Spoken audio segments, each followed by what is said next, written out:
بسم اللہ الرحمن الرحیم۔ معتقد کا یہ دوسرا سبق ہے۔ فرماتے ہیں قال العلامۃ النابلسی فی المطالب الوفیۃ اما المفروض علی کل مکلف فی حق الانبیاء والرسول علیہم السلام فهو معرفت ما یجب فی حقهم من صفات کمال المخلوق ویستحیل علیہم من النقائص والرذائل ویجوز علیہم من الاخلاق البشریۃ التي لا کمال فیہا ولا نقص علی ما سیأتی۔ دیکھیے گزشتہ سبق میں یہ بات بتائی گئی ہے کہ جس طریقے سے اللہ کے بارے میں مکلفین کے اوپر یہ اعتقاد ضروری ہے کہ وہ یہ اس بات کو جانیں کہ کیا چیز اللہ کے لیے واجب ہے، کیا چیز اس کے اوپر محال ہے، اور کون سی وہ چیز ہے جو اس کے لیے جائز اور ممکن ہے۔ تو جس طریقے سے اللہ کے متعلق ان امور سے آگاہی مکلفین کے لیے ضروری ہے، اسی طریقے سے انبیاء کرام کے تعلق سے بھی ایسے امور سے آگاہی ضروری ہے۔ وہ یہ جانیں کہ انبیاء کرام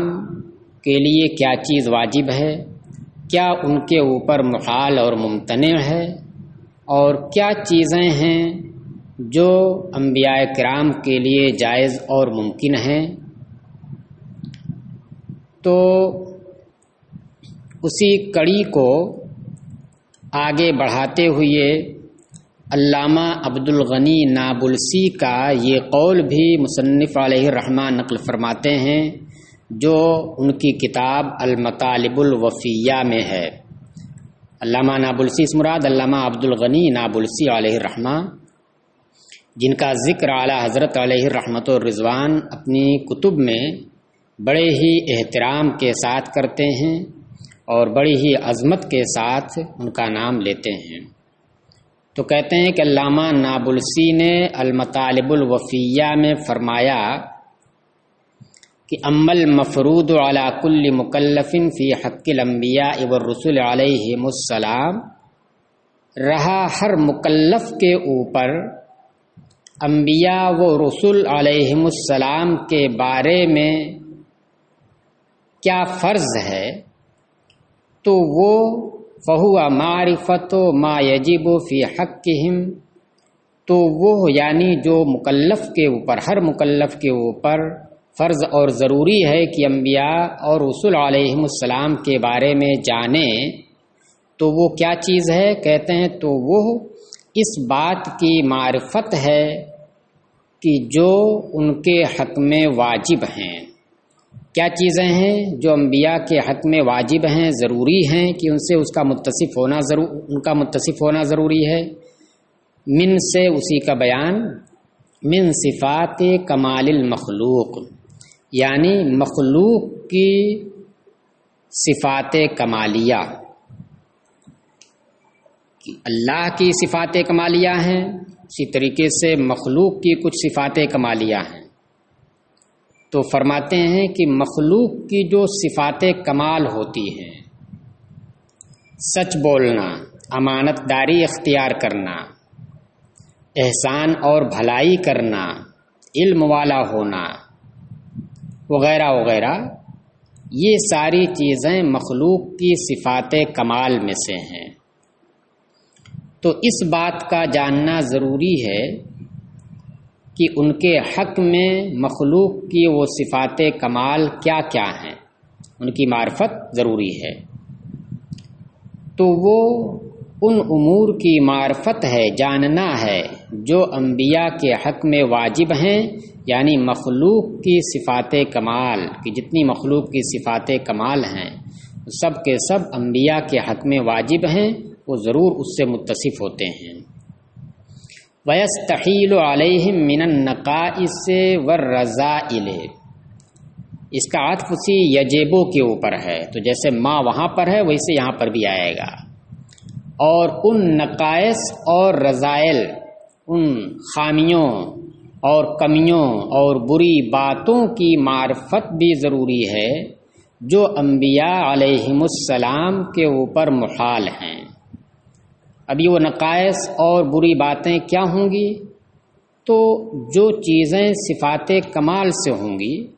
انہی کی جو ازداد بنیں گی وہی نقائص اور رذائل ہیں، کہ جب ان صفات کمال سے متصف ہونا واجب اور ضروری ہے تو ان کی جو ازداد ہیں وہ ازداد، ان کی ضدیں، ان کے خلاف چیزیں یہ انبیاء کے اوپر محال ہوں گی۔ مثلا سچ بولنا یہ واجبات میں سے ہے، واجبات انبیاء میں سے۔ اب اس کی ضد کیا ہوگی؟ جھوٹ بولنا، تو جھوٹ یہ نقائص میں سے ہوا جو انبیاء کے اوپر محال ہوگا۔ اس کے علاوہ اور دیگر مثالیں آپ لے سکتے ہیں۔ یہ تو دو چیزیں ہوں گئی۔ تیسری چیز وَيَجُوزُ عَلَيْهِمْ مِنَ الْأَخْلَاقِ الْبَشَرِيَّةِ الَّتِي لَا كَمَالَ فِيهَا وَلَا نَقْصَ، اور ان اخلاق بشریہ کا جاننا بھی ضروری ہے مکلف پر کہ جن کے اندر نہ تو کوئی کمال ہے اور نہ نقص ہے، اور وہ اخلاق بشریہ انبیاء کے اوپر جائز ہیں، یعنی نہ واجب ہیں نہ ممتنع ہیں، بلکہ ان کا وقوع ان کی جانب سے ہو سکتا ہے۔ چلیے وَيَجُوزُ عَلَيْهِمْ، تو اب خلاصہ یہ ہوا، بتانا یہ چاہتے ہیں کہ علامہ عبدالغنی نابلسی کہ ہر مکلف کے اوپر یہ فرض ہے کہ وہ ان صفات کمال کو جانے جو انبیاء کے حق میں واجب ہیں، اور ان خامیوں اور برائیوں کو، بری باتوں کو بھی جانے جو انبیاء کے اوپر محال ہیں، ہو ہی نہیں سکتی ہیں ان کی جانب سے، اور ان امور کو بھی جانے جو انسانی اخلاق ہیں، انسانی عادات ہیں، کہ جو نہ تو واجب ہیں نہ محال ہیں بلکہ انبیاء کے اوپر جائز اور ممکن ہیں۔ علی ما سیاتی، اس بنیاد پر جو عنقریب آئے گا، آگے پوری تفصیل یہ بتائیں گے۔ جیسے ہم نے دو ایک مثال دے دی ہے، جھوٹ بولنا، امانت داری اختیار کرنا، بھلائی کرنا، اس طریقے سے پوری تفصیل آگے آئے گی جس میں یہ الگ الگ کر کے سب کو بتائیں گے کہ دیکھیے یہ چیزیں واجب میں سے ہیں، یہ چیزیں محالات میں سے ہیں، ممتنع میں سے ہیں، اور یہ چیزیں جائز میں سے ہیں۔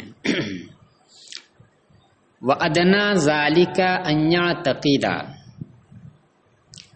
اب دیکھیے، اب ایک چیز تو یہ ہو گئی کہ ہر چیز کے بارے میں وہ جانے، ایک ایک چیز کے بارے میں تفصیل سے جانے، تو کیا یہ ضروری ہے یا یہ کہ اجمال کے ساتھ بھی جان لینا اور اس کا اعتقاد رکھنا ضروری ہے؟ تو اسی کو آگے کہہ رہے ہیں کہ یہ جو بتایا گیا کہ یہ فرض ہے ہر مکلف کے اوپر کہ وہ جانے کہ کیا چیزیں واجب ہیں، کیا ممتنع ہیں، کیا جائز ہیں، تو اس اعتقاد کا ادنا درجہ یہ ہے کم سے کم کہ وہ یہ عقیدہ رکھے، اس بات کو مانے۔ کیا مانے؟ کہ ان یعتقد امتیاز الانبیاء علیہم السلام عن جمیع الخلق بصفات من الکمال، کہ وہ اس بات کا اعتقاد رکھے، عقیدہ رکھے کہ انبیاء علیہم السلام یہ صفات کمال کے اندر تمام مخلوق سے ممتاز ہوتے ہیں، یعنی جتنی بھی مخلوق کی صفات کمال ہوتی ہیں ان کے اعتبار سے انبیاء جو ہوتے ہیں یہ دیگر تمام مخلوق سے ممتاز ہوتے ہیں، یعنی سب سے زیادہ بدرجہ اتم ان کے اندر وہ چیز پائی جاتی ہے، وہ صفات کمال پائی جاتی ہیں، یعنی ان کا کوئی ہم پلہ نہیں ہو سکتا ہے۔ تو یہ اعتقاد رکھے، یہ اس بات کا ادنا درجہ ہے کس کا؟ کہ وہ یہ جانے کہ انبیاء کے حق میں کون سی صفات کمال واجب ہیں۔ تو ادنا درجہ بس اتنا جانے کہ تمام صفات کمال میں انبیاء علیہم السلام تمام مخلوق سے ممتاز ہیں، افضل ہیں۔ اچھا، یہ تو رہی بات صفات کمال کی۔ اسی طریقے سے یہ بھی اعتقاد رکھے وَتَبْرِئَتَهُمْ، اس کا عطف اسی امتیاز الانبیاء کے اوپر ہے۔ یعتقدہ فعل فاعل ہو گیا اس میں، اور امتیاز الانبیاء علیہم السلام یہ مفعول بھی ہوگا۔ اسی امتیاز الانبیاء جو مصدر ہے اسی کے اوپر اس دوسرے مصدر کا عطف ہو رہا ہے وَتَبْرِئَتَهُمْ۔ باب تفعیل کا مصدر ہے جس کے معنی ہوتا ہے بری جاننا اور پاک و صاف کرنا، پاک و صاف جاننا۔ اور اس بات کا اعتقاد کرے کہ انبیاء علیہم السلام یہ تمام مخلوق سے زیادہ دون جمیع الخلق عن صفات من النقص، تمام مخلوق سے زیادہ صفات نقص سے بری اور پاک و صاف ہیں، اس بات کا اعتقاد رکھے۔ یعنی تمام صفات کمال میں تمام مخلوق کے اوپر فائق ہیں، اور صفات نقص سے دوری کی جہاں تک بات ہے تو اس میں بھی تمام مخلوق سے زیادہ پاک و صاف ہیں۔ بعد اعتقادہ امتیاز اللہ تعالی عنہم وعن جمیع الخلق بصفات من الکمال، اس اعتقاد رکھنے کے بعد، یہ تو انبیاء کے بارے میں ہوگا، مگر اس سے پہلے اللہ کے بارے میں یہ اعتقاد رکھے۔ اس اعتقاد رکھنے کے بعد کہ اللہ تبارک و تعالی خود انبیاء سے عنہم وعن جمیع الخلق اور تمام مخلوق سے صفات کمال میں ممتاز ہے۔ وَتَبْرِئَتَهُ تَعَالَى دُونَهُمْ وَدُونَ جَمِيعِ الْخَلْقِ مِنْ صِفَاتٍ مِنَ النَّقْصِ، اور اسی طریقے سے صفات نقص سے انبیاء سے اور تمام مخلوق سے زیادہ پاک و صاف ہے۔ مطلب یہ ہے کہ پہلے یہ اعتقاد رکھے اللہ کے تعلق سے، یہ ضروری ہے پہلے نمبر پر، کیونکہ یہ رکن اول ہے، اور انبیاء کے بارے میں یہ اعتقاد رکھنا یہ رکن ثانی ہے، جیسا کہ آپ کو پہلے سبق میں بتایا گیا ہے۔ تو رکن اول یہ ہے کہ پہلے اللہ کے بارے میں یہ اعتقاد رکھے کہ اللہ تبارک و تعالی انبیاء سے اور انبیاء کے نیچے جتنی تمام مخلوقات ہیں ان تمام سے زیادہ صفات کمال سے متصف ہے، اسی طریقے سے ان تمام سے زیادہ صفات نقص سے پاک و صاف ہے۔ آگے بات سمجھ میں؟ چلیے اب آگے بتا رہے ہیں انتہا، یعنی علامہ نابلسی کی بات جو مطالب وفیہ سے نقل کی گئی یہاں پر، وہ یہاں پر آ کر کے تام ہو گئی، یہاں پر آ کر کے ختم ہو جاتی ہے۔ اب آگے ہیڈنگ آ رہی ہے وَيَنبَغِي أَن تَعْلَمَ أَنَّ الْأَنبِيَاءَ عَلَيْهِمُ السَّلَامُ وَسَائِطُ بَيْنَ اللَّهِ تَعَالَى وَخَلْقِهِ، اور یہ مناسب ہے کہ تم جان لو کہ انبیاء علیہم السلام اللہ تعالی اور اس کی مخلوق کے درمیان واسطے ہیں، ذریعے ہیں، کہ اللہ کے پیغام کو اس کی مخلوق تک پہنچاتے ہیں۔ یہ سرخی ہو گئی۔ اب اس کے تحت مصنف علیہ رحمہ یہ بتائیں گے، جس کا خلاصہ یہ ہے کہ دیکھیے انبیاء علیہم السلام ظاہر کے اعتبار سے انسان ہیں، مگر باطن کے اعتبار سے، روح کے اعتبار سے یہ فرشتوں جیسی روحوں والے ہیں۔ یعنی یہ دونوں چیزوں کے، دونوں صفات کے جامع ہیں، ارواح ملکیہ کے اور اشباح بشریہ کے، یعنی باطن کے اعتبار سے فرشتوں سے اور ظاہر کے اعتبار سے انسانوں سے۔ تو ظاہر کے اعتبار سے، جسم جثے کے اعتبار سے، رنگت کے اعتبار سے، اپنے جسم کے ڈھانچے کے اعتبار سے آپ انسان ہیں، اس میں کوئی شک نہیں، لیکن باطن کے اعتبار سے، روح کے اعتبار سے آپ جو ہے فرشتوں سے کے زمرے میں آتے ہیں، تو آپ دونوں کے جامع ہیں۔ اس پر دلیلیں بھی دیں گے کہ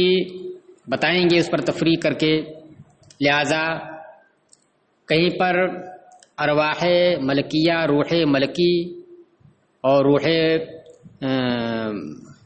باطن ملکی کا ظہور دکھائیں گے کہ دیکھیے اس کے ظہور کی وجہ سے یہ چیز واقع ہوئی، اور ظاہر کا اعتبار کر کے دکھائیں گے کہ دیکھیے کہ بشری تقاضے کے مطابق یہ چیزیں ان سے واقع ہوتی ہیں. تو دونوں کو مثال دے کے سمجھایا ہے. اب اس بات کو کہ ارواح ملکیہ سے آپ متصف ہیں تو اس کو سمجھایا ہے کہ دیکھیے جب نبی کریم صلی اللہ علیہ وسلم نے صوم وصال سے منع فرمایا امت کو، اور خود سرکار صوم وصال رکھتے تھے. صوم وصال کا مطلب یہ ہوتا ہے کہ چند روزوں کے درمیان بیچ میں افطار نہ کرنا، مسلسل روزے ہی رکھنا، وقت ہو جانے کے بعد بھی افطار نہ کرنا، بغیر افطار کی ہوئے 2 روزوں کو آپس میں ملا دینا. تو اس سے سرکار نے اپنی امت کو منع فرمایا. تو جب امت کو منع فرمایا تو کچھ صحابہ نے عرض کیا کہ سرکار آپ تو صوم وصال رکھتے ہیں، تو اس وقت آپ نے جو بات فرمائی ہے، ارشاد فرمائی ہے، اس سے یہ ثابت ہوتا ہے کہ روح ملکی کے آپ مسار ہیں. فرمایا کہ لست کہیئتکم ابیت علی عند ربی یطعمنی ویسقینی، کہ میں تمہارے جیسا نہیں ہوں، تمہاری صفت اور تمہاری ماہیت جیسا نہیں ہوں کہ تم خالص انسان ہو. میں اپنے رب کے حضور رات گزارتا ہوں اس حال میں کہ وہ مجھے کھلاتا ہے اور مجھے پلاتا ہے. تو اب دیکھیے فرشتے کھاتے پیتے نہیں ہیں، میں اپنے رب کے حضور رات گزارتا ہوں، مجھے کھلاتا اور پلاتا ہے، جس کا مطلب یہ ہوا یہ نہیں ہے کہ وہ مجھے کھانا کھلاتا، حقیقت میں کھانا کھلاتا اور پلاتا ہے، نہیں، بلکہ مطلب یہ ہے کہ میں اللہ کا ذکر اور اس سے مناجات جو کرتا ہوں تو اس کی وجہ سے اللہ میرے اندر سے بھوک اور پیاس کے احساس کو ختم کر دیتا ہے، جس طریقے سے فرشتوں کے اندر بھوک اور پیاس نام کی کوئی چیز نہیں ہوتی ہے. یہ مطلب ہوا کہ بھوک اور پیاس کا احساس میرے اندر نہیں ہونے دیتا، نہیں ہوتا ہے. تو یہ کیا چیز ہوئی، یہ کس وجہ سے آئی؟ ایک انسان ہو تو اس طریقے سے صوم وصال رکھے تو یہ تو بہت مشکل ہے. جب انسان ہے تو اس کا جسم جو بنایا گیا ہے تو ایک وقت کے مقررہ وقت کے بعد اسے کھانا چاہیے، اسے پانی چاہیے، ورنہ وہ ہلاک ہو جائے گا، کمزور ہو کر کے ختم ہو جائے گا. اور سرکار کہہ رہے ہیں کہ مجھے میرے رب کی جانب سے کھلایا پلایا جاتا ہے، یعنی مجھے وہ قوت عطا کی جاتی ہے کہ جس قوت کی وجہ سے مجھے بھوک اور پیاس کا احساس نہیں ہوتا ہے. اور اس کے علاوہ رہی بات انسان ہونے کی تقاضے کے مطابق، تو آپ کے جسم کے اوپر آپ کا جسم جو ہے یہ بشری تقاضے کے مطابق ہے. لہذا ایک بشر جس طریقے سے چلتا پھرتا ہے اسی طریقے سے آپ بھی چلتے پھرتے ہیں، جس طریقے سے وہ کھاتا پیتا ہے آپ بھی کھاتے پیتے ہیں، جس طریقے سے اس کے اوپر مختلف قسم کے عوارض لاحق ہوتے رہتے ہیں، طاری ہوتے رہتے ہیں، اسی طریقے سے انبیاء کے اوپر بھی اس طرح کے عوارض لاحق ہوتے رہتے ہیں، بیمار ہونا، ٹھنڈا ہونا، گرم ہونا، یا جو بھی چیزیں اس طرح کی ہیں. تو وہی بتا رہے ہیں فَخُلِقُوا مُتَوَسِّطِينَ بَيْنَ الْأَرْوَاحِ الْمَلَكِيَّةِ وَالْأَشْبَاحِ الْبَشَرِيَّةِ جَامِعِينَ بَيْنَ الْأَسْرَارِ الْبَاطِنِيَّةِ وَالْأَنْوَارِ الظَّاهِرِيَّةِ. بس چونکہ یہ واسطے ہیں انبیاء کے درمیان، اللہ کے درمیان اور اللہ کی مخلوق کے درمیان، تو اس وجہ سے انبیاء علیہم السلام کو ارواح ملکی اور انسانی صورتوں کے درمیان پیدا کیا گیا، یعنی دونوں کے آپ جامع ہوئے. ارواح ملکی کی باطن کے اعتبار سے فرشتوں کے زمرے میں اور ظاہر کے اعتبار سے انسانوں کے زمرے میں. شبحن کی جمع اشباح ہے، جس کے معنی نظر آنے والی صورت ہے، یعنی جسم ظاہر جو دکھائی دیتا ہے. تو انبیاء علیہم السلام ارواح ملکی اور بشری صورتوں کے درمیان پیدا کیے گئے، اور اسی کی مزید وضاحت جامعین بین الاسرار الباطنیت والانوار الظاہریت، اسرار باطنیہ اور انوار ظاہریہ کے جامع بنائے گئے۔ فجبلوا من جہت الاجسام والظواہر مع البشر، جبلا یجبلو معنی پیدا کرنا، چنانچہ انبیاء علیہم السلام کو اجسام اور ظواہر کی جہت سے، بشر سے کی جانب نسبت کس اعتبار سے ہے؟ باطن کے اعتبار سے نہیں، اجسام اور ظواہر کی جہت سے انہیں بشر کے ساتھ، انسان کے ساتھ رکھا گیا۔ یہ آپ کا جو ظاہری جسم ہے، جسم و جثہ ہے، ڈھانچہ ہے، وہ اجسام یہ بشر سے میل کھاتا ہے، بشر کے زمرے میں آتا ہے۔ ومن جہت الارواح والبواطن مع الملائکۃ، اور ارواح اور بواطن کی جہت سے ملائکہ کے ساتھ رکھا گیا۔ کما قال صلی اللہ تعالی علیہ وسلم لست کہیئتکم اے علی صفتکم وماہیتکم، جیسا کہ سرکار علیہ السلام نے اسی بات کی جانب اشارہ کرتے ہوئے فرمایا، وہی جب صوم وصال کے تعلق سے سرکار سے پوچھا تھا کہ آپ ہمیں منع کرتے ہیں صوم وصال سے اور آپ خود جو ہے صوم وصال رکھتے ہیں، تو سرکار نے فرمایا تھا لست کہیئتکم، میں تمہاری طرح نہیں ہوں، یعنی تمہاری صفت اور تمہاری ماہیت پر میں قائم نہیں ہوں۔ ابھی تو عند ربی یطعمنی ویسقینی، یطعمنی ویسقینی، یہ ابھی تو کے اندر فاعل کی ضمیر سے حال واقع ہوگا۔ میں اپنے رب کے حضور رات گزارتا ہوں، کھانے کا مسئلہ چونکہ رات ہی میں آتا ہے، سورج ڈوبنے کے بعد سے لے کر کے صبح صادق سے پہلے پہلے تک وہی کھانے کا وقت ہے، اس دوران بھی آپ کھاتے نہیں ہیں۔ تو میں اپنے رب کے حضور رات گزارتا ہوں اس حال میں کہ وہ مجھے کھلاتا اور مجھے پلاتا ہے۔ اپنے رب کے حضور رات گزارنے کا مطلب یہ ہوا کہ میں اپنے رب کے ذکر اور اس سے مناجات میں رات بھر رہتا ہوں، وہ مجھے جو ہے اس کی وجہ سے مجھے بھوک پیاس کا احساس نہیں ہوتا، میرے اندر اللہ کھانے پینے سے جو قوت ہوتی وہ قوت پیدا کر دیتا بغیر کھائے پیے۔ فَالظَّوَاهِرُهُمْ وَأَجْسَادُهُمْ، تو یہ انسانی تقاضے کے مطابق نہیں ہوگا، یہ فرشتوں کی جو صفت ہے اس صفت کی وجہ سے اس صفت کا یہ جلوہ اس کے اندر نظر آتا ہے۔ فَالظَّوَاهِرُهُمْ وَأَجْسَادُهُمْ وَبِنِيَّتُهُمْ مُتَّصِفَةٌ بِالْأَوْصَافِ الْبَشَرِيَّةِ، بس آپ کے ظواہر اور آپ کے اجسام اور آپ کے جسم کا ڈھانچہ، بنیا ڈھانچہ، یہ متصف ہیں، انبیاء کے ظواہر اور ان کے اجسام اور ان کے ڈھانچے یہ متصف ہیں اوصاف بشریہ سے، یعنی اس کی جو شکل و صورت ہوگی، اس کی جو رنگت ہوگی، یہ سب متصف ہوں کس سے؟ اوصاف بشریہ سے، کہ انسانی اوصاف جو جسم کے اندر ہوتے ہیں وہ اوصاف آپ کے اندر ہیں، آپ کے جسم میں۔ یجوز علیہا تریان ما یطرأ علی البشر من الاعراض والاسقام ونعوت الانسانیت، کہ جن کے اوپر یعنی ان اجسام کے اوپر انبیاء کے جائز ہے ایسے اعراض اور ایسے امراض اور انسانی اوصاف کا طاری ہونا جو انسان کے اوپر طاری ہوتے رہتے ہیں۔ جیسے انسان کے اوپر مختلف قسم کے عوارض طاری ہوتے رہتے ہیں اس کے جسم کے اوپر، تو چونکہ اجسام کے اعتبار سے بشر کے ساتھ ہیں تو پھر اس کی وجہ سے وہ جو عوارض اور جو امراض اور اوصاف انسانی جسم کے اوپر طاری ہوتے ہیں وہ آپ کے اوپر بھی، انبیاء کے اوپر بھی طاری ہو سکتے ہیں، یہ اس کے منافی نہیں ہے۔ وَبَوَاطِنُهُمْ مُنَزَّهَةٌ عَنِ الْآفَاتِ الْمُخِلَّةِ بِنُعُوتِهِمُ الْمَلَكِيَّةِ، اور انبیاء کے بواطن منزہ ہیں، پاک اور صاف ہیں ان آفات اور فسادات سے جو ان کے ملکی اوصاف میں خلل انداز ہوتی ہیں، کہ ملکی اوصاف میں جو چیزیں خلل انداز ہوتی ہیں تو ان چیزوں سے ان کے بواطن پاک اور صاف رہتے ہیں۔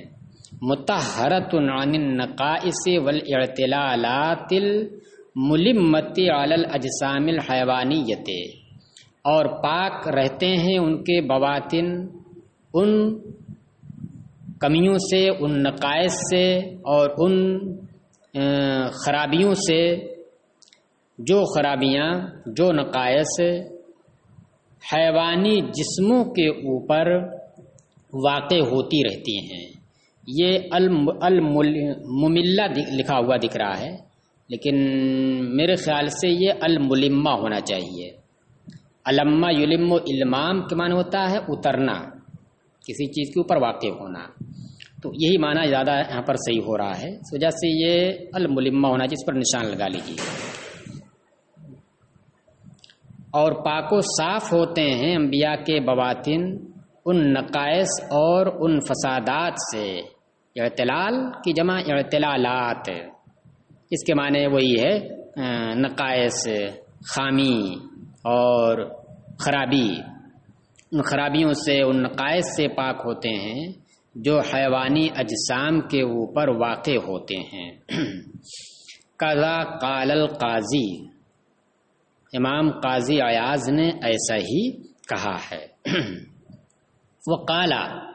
اور یہ بھی کہا ہے امام قاضی عیاض نے کہ والنبی وان کان من البشر ويجوز على جبلته ما يجوز على جبلة البشر فقد قامت آگے بتانا یہ چاہتے ہیں کہ دیکھیے کہ بلا شبہ نبی یہ انسان سے ہیں، ظاہر کے اعتبار سے، اجسام کے اعتبار سے، اور اس کے اعتبار سے ان کی فطرت کے اوپر وہ چیزیں واقع ہونا جائز ہیں جو فرشتوں کی، جو انسان کی فطرت کے اوپر جائز ہیں۔ لیکن اس کے باوجود بہت ساری خرابیاں، بہت ساری چیزیں ایسی ہیں جو اختیاری طور پر یا غیر اختیاری طور پر انسانوں سے واقع ہوتی رہتی ہیں۔ ان بہت ساری خرابیوں سے، آفتوں سے نبی جو ہوتا ہے وہ پاک و صاف ہوتا ہے، اور اس بات پر قطعی دلائل بھی قائم ہیں اور امت کا اجماع بھی اس کے اوپر قائم ہو چکا ہے۔ وہی کہہ رہے ہیں، اور فرمایا کہ اور نبی اگرچہ انسانوں میں سے ہوتا ہے، اور انسانوں میں سے ہونے کی وجہ سے اس کی طبیعت کے اوپر وہ چیز جائز ہوتی ہے جو ایک بشر کی طبیعت پر جائز ہوتی ہے، مگر پھر بھی فقد قامت البراہین القطعیت، کی قطعی دلیلیں قائم ہو چکی ہیں، وتمت کلمۃ الاجماع، اور اجماع کی بات کامل ہو چکی ہے، علی خروجہ وتنزیہہ عن کثیر من الآفات، اس بات پر کہ نبی پاک ہوتا ہے اور خارج ہوتا ہے ان بہت سی آفات سے، بہت سی خرابیوں سے جو اختیاری طور پر اور غیر اختیاری طور پر واقع ہوتی ہیں انسان کے اوپر، کما ہوا مفصل فی محلہ، جیسا کہ اپنے محل میں تفصیل سے بیان کیا گیا ہے۔ تفصیل سے اس کو بیان کیا کیا کن کن چیزوں سے جو ایک انسان ہونے کی وجہ سے تو جائز ہیں، لیکن پھر بھی جو ہے انبیاء علیہم السلام اس بات سے پاک و صاف ہوا کرتے ہیں، وہ اپنے محل میں تفصیل سے بیان کیا گیا ہے۔ انشاءاللہ آگے تفصیل سب آئے گی۔